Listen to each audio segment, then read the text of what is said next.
urupfu rumizwe n'intsinzi.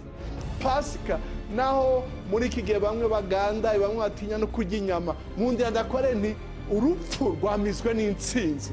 Wakira intsinzi yabonetse rimwe. Uriya muntu wiyahuye twayamenye yuko yamanutse kuri etaje, ikekwa ko yakinnye imikino y'amahirwe, bikaba ari byo byatumye yiyahura maze gutsindwa, ariko nta gihamya kigaragaza ko aricyo cyatumye yiyahura. Iperereza riracyakorwa, ubwo ikizava mu iperereza dushobora kumenya icyatumye kugenda. Jewe nanyuze ngenda numvaga bari kuvuga ngo ni beti, sinze beti uko icyo yakinnyeho, niba ari imikino, niba ari iki ntago nabyumvishe. Cyo numvishe ngo numvishe ko yateretse 5 baziriye, ahitamo gusanga Rurema. Ibyisi ntago bishira, wakubaka amataje, ayo mataje urayasiga, ahubwo ikiza washishoza ukazasanga Rurema.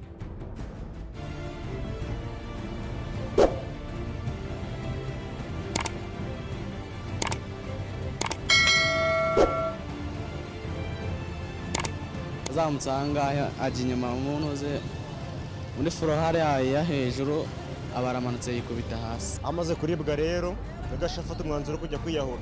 Nanjye sindi kubyiyumvisha kujya kubetinga miliyoni 5. Nino nemo numva neza. Ya betinze miliyoni 5 barazirya, ahitamo kwiyahura.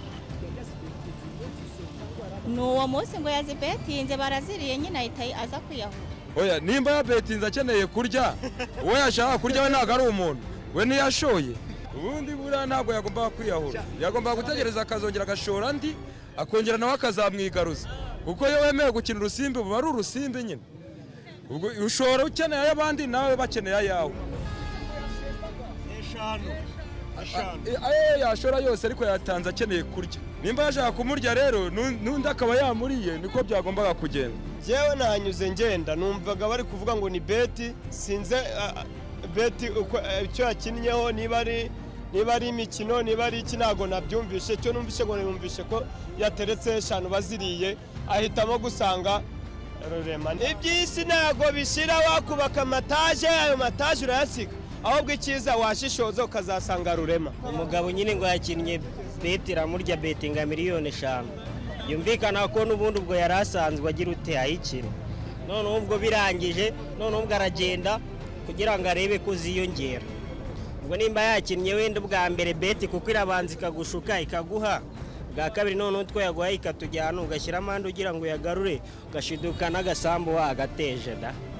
Ariko nyine nk'urubyiruko icyo narugiraho inama ni urujye rubanze rumenye ibintu rugiyemo, kuko nta cyiza cya beti. Nibamenye gukora batagiye ngo mu bintu by'amahirwe, nta kintu cy'amahirwe cyiza n'inyungu, nta n'icyakubeshaho. Witeka akomeze abane namwe mwe mwamaze gukora subscribe kuri Mutima Channel. Ngewe rero ni Jamari wamaze kwitaba Imana. Ndabashimiye cyane kubw'inkunga mugenda mudutera, reka mbonereho no kwifuriza Pasika nziza ndetse mugubwe neza. Mwami Yesu Kristo wadupfiriye akabambwa akazuka, yaje rero kudukuraho umugogoro, aratwitangira ku bwacu. Bigeze aho ngaho ni ukuri uyu munsi wa none dufite icyizere cyo gutsinda urupfu iteka. Hari benshi bagomba kumenya agaciro ko kuba Yesu yaritanze akaza kuri iyi si akatwitangira. Ni ukuri hirya no hino hari amakuru agenda agaragara atari meza, ukumva ngo imusanze umuntu yiyahuye anyoye umuti w'imbeba cyangwa se anyoye umuti wica udukoko ukiyambura ubuzima. Ni ukuri ukumva ngo i Kigali hari umuntu wagize gutya arimanika, ubwo arazamuka kuri etaje hejuru bitewe n'uko yumvise inkuru mbi ko yagiye muri betting bakamurya, ubundi akafata ubuzima bwe akabushyira mu kaga, ubwo akaba arapfuye. Ibyo bintu ni ukuri nyamara biri kugenda bibaho hirya no hino. Izo mpfu zigenda zitungurana nuko abantu bakiri mu mwijima batarasobanukirwa n'impano y'ubuzima. Impano y'ubuzima ni impano ikomeye cyane twadukomoye ku Mwami Yesu Kristo, ubwo yazaga kuducungura akababara akabambwa. Ni ukuri biriya yabidukoreye, nta kintu na kimwe twari dukwiriye nk'abanyabyaha. Nta nyishu n'imwe uyu munsi wa none dufite yo kumuhereza kuri ibyo ngibyo uretse kumwizera ndetse no kubana nawe iteka ryose. tukagenda nk'uko yabitegetse, tukihangana tugatera ikirenge mu cye, ubundi tukazagororerwa kuri ubu buzima tuzaba twamaze kwihanganira. Uwemera akanyura muri ibi bibazo by'iyi si, nta kabuza niwihangana uzabona ingororano kandi Uwiteka azakugirira neza. Rero igisobanuro cya Pasika ni ukuri, ni uko Yesu Kristo yababajwe agatsinda urupfu, agapfa, agahambwa, akazuka. Ubundi uyu munsi wa none tukaba dufite icyizere cy'uko nidusinzira umunsi umwe tuzakanguka. Yesu Kristo rero akomeze abane namwe, ndetse mukomeze mugubwe neza. Hari ibisobanuro byinshi cyane bijyanye n'urupfu ndetse n'uburyo Yesu Kristo yaje kubidukiza. Uwiteka Imana arahambaye kandi arakomeye, n'ubihe byose biragusaba kumwizera gusa, ubundi wamara kumwizera ibyawe bigakoreka mu izina rya Yesu. Ndagushimiye wowe umaze gukora subscribe, nawe utarayikora rero aka niko kanya kugira ngo uyikore.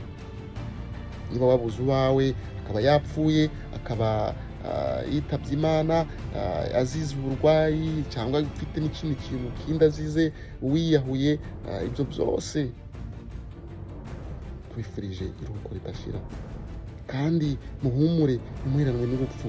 Uwiteka ashobora kugukiza iyo ngoyi, Uwiteka ashobora kukudohora, Uwiteka ashobora kugukura muri depression, Uwiteka ashobora kuguhereza inkuru nziza uyu munsi wa none, ubundi nawe ukava muri ubwo bwigunge ugasanganira Yesu Kristo mu bandi, ugatandukana n'agahinda kagusunikira kukwiyambura ubuzima. Abantu duca muri byinshi cyane, ukanyura mu bikomeye cyane, ukumva yuko nta muntu n'umwe watakira. Hari Yesu Kristo. Tekereza impamvu Imana yamwohereje akaza ku isi. Kubera iki? Byari ibyo byose. Wowe dukurikiye, niba ufite agahinda, nyarukira mu rusengero, cyangwa se usange abavugabutumwa, cyangwa se wiherere ubwire Uwiteka Imana ibibazo byawe. Ubundi ngo kuvuga, iyo umaze kuvuga ubundi urakira, igikomere uragikira, Imana iragusanga, Yesu Kristo arakumva. Yamara kukumva rero akaguhereza icyizere. Waba wabetinze ndetse watanze amafaranga menshi bakayarya, nk'uriya bariye 5,000,000, akabona yuko kwiyambura ubuzima ari cyo cy'ingenzi, ahubwo ahera ko akabivamo, nk'uko twaraye tubibonye ahagana muri Petero wa mbere umurongo wa mbere n'uwa kabiri ndetse n'uwa gatatu. Ufashe umwanya wawe wigaraguye muri ibyo byaha ibitahesha Imana icyubahiro, urabetinze, ugiye mu bapfumu, ugiye mu busambanyi, ubaye umusinzi, none kwihangana birakunaniye.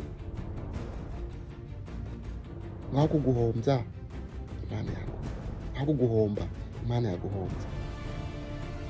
Rero reka tuzirikane, tunatekereze, tunareze agaciro impano Imana yaduhaye y'ubuzima. Ubuzima ni iki? Ni impano yaturutse ku Mana.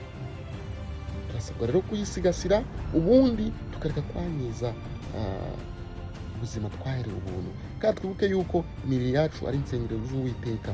Imibiri yacu si iyo gushora mu busambanyi, imibiri yacu si iyo gushora mu nzoga, imibiri yacu si iyo gushora mu biyobyabwenge, imibiri yacu si iyo kwifata uko twiboneye, kuko uwayiduhaye aho yicaye arababara, akababazwa n'uburyo yatanze umwana we w'ikinege akaza kudupfira kugira ngo aturokore.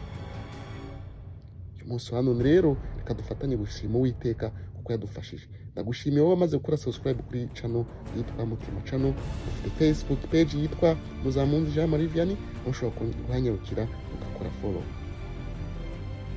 Reka pasiteri adusobanurire neza ibya Pasika, ubundi twese tugire amahoro ndetse dusobanukirwe.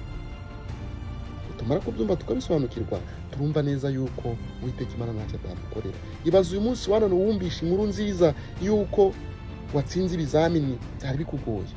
Ibaze uramutse wumvise ko inguzanyo ya banki wari ufite ikuremereye ubonye yikwishurira. Ibaze uramutse wumvise ngo kanseri irakize. Ibaze uramutse wumvise ngo wari urwaye sida ariko irakize. ibaze rero uramutse ubonye ibisubizo byiza ngo cya kibazo cyari kikuremereye umwana wawe wari urembye ntabwo agipfuye. ibaze bari bukujyane ku iseta ukajya kumva igisubizo cyiza umwami Imana akahaba akavuga ati ntabwo ikigiyeyo si uwo kubarwa. rero Yesu Kristo umunsi aragusubiza ngo indwara urwaye si yo kukwica, humura, indwara urwaye si yo kukwica. niyo kugira ngo Yesu Kristo ahabwe icyubahiro, izina ry'Imana rimenyekane, ijwi ry'Imana risakare hose, Nyagasani akomeze ahimbazwe ku isi hose. ubundi ese uryizeye? ibyo nibyo urabyizeye? password cyangwa se kode ni ukwizera. ni ikintu cyoroheje gusa, ni ijambo rimwe ry'ikinyarwanda rivuga ngo ukwizera. ese urayizeye? ese uko kwizera gufite? kandi nawe wapfa humura, ntabwo uzaba upfuye, ahubwo uzaba usinziriye ndetse uzakanguka. ndabashimiye cyane, reka pasiteri akomeza gusobanurira. ubundi Yesu Kristo adusange. kora subscribe nonaha, niba utarayikora waracitswe. tuzabana, turagaruka mu kanya. rwamizwe n'intsinzi, wakira intsinzi yabonetse rimwe kugenda. Jewe nanyuze ngenda numvaga bari kuvuga ngo ni beti, sinze beti icyo yakinnyeho, niba ari imikino, niba ari iki ntago nabyumvishe. Cyo numvishe ngo numvishe ko yateretse 5 baziriye, ahitamo gusanga rurema. Ibyisi ntago bishira, wakubaka amataje, ayo mataje urayasiga, ahubwo icyiza washishoza ukazasanga rurema. uriya muntu wiyahuye twayamenye yuko yamanutse kuri etaje, ikekwa ko yakinnye imikino y'amahirwe, bikaba ari byo byatumye yiyahura maze gutsindwa, ariko nta gihamya kigaragaza ko aricyo cyatumye yiyahura. iperereza riracyakorwa, ubwo ikizava mu iperereza dushobora kumenya icyatumye. abaramanutse yikubita hasi. amaze kuribwa rero yagasha afata umwanzuro wo kujya kwiyahura. nanjye sindi kubyiyumvisha, kujya kubetinga miliyoni 5. nyine narimo numva neza. yabetinze miliyoni 5 barazirya, ahitamo kwiyahura.